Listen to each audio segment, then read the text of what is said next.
जाजपुर जिलार लक्ष्मीनगर गाँ यह एपरी एक क्षेत्र जोठी प्रसन्न होती माँ दुर्गा माँ हिंगुला जहाँ दर्शन अभिलषे फुली उठे लक्ष्मीनगर गाँ दाण्ड दुलुकी उठे सेही ग्रामर माटी आ धूली कंपी उठे मृदंग करताली आ घंटर बाजणी। जय माँ दुर्गा।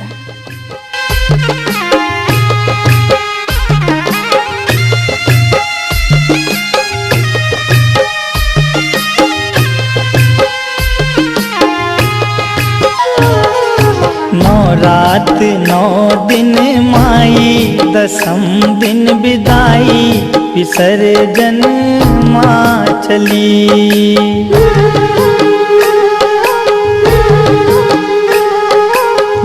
रात 9 दिन माई दसम दिन विदाई विसर्जन माँ चली।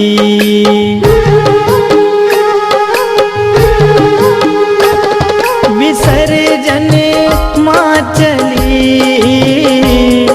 विसर्जन माँ चली। आंगन डगर घर सुना अधीर भय नैना निरस हुई हर गली।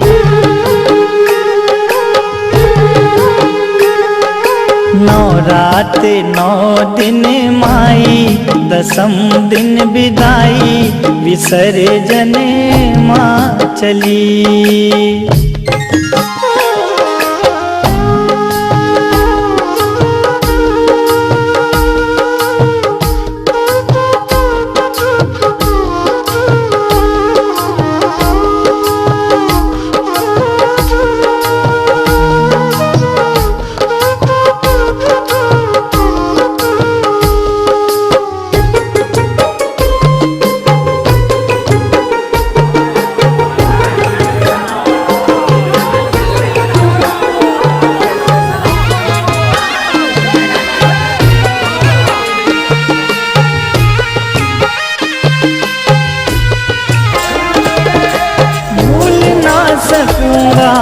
मन की सजग सुहानी वो घड़ी मोह माया ममता से जुड़ी थी तेरे लगन की हर कड़ी।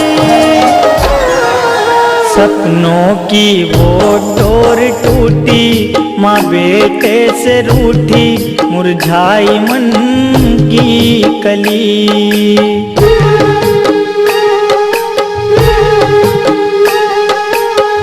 रात 9 दिन माई दसम दिन विदाई विसर्जन माँ चली।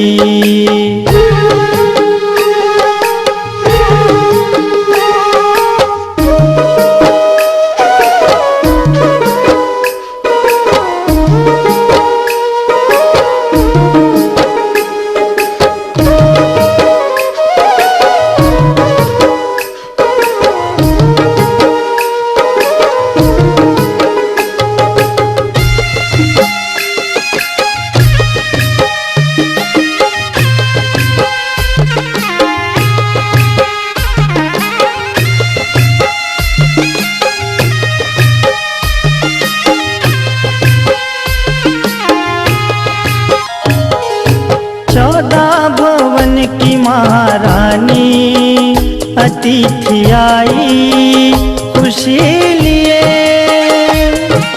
जल उठे शुभम अंधेरे पथ में सती के सत के कई दिए।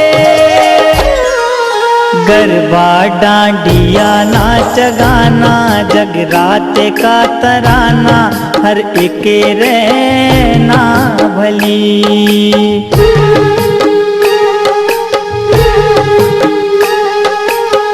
रात 9 दिन माई दसम दिन विदाई विसर्जन माँ चली।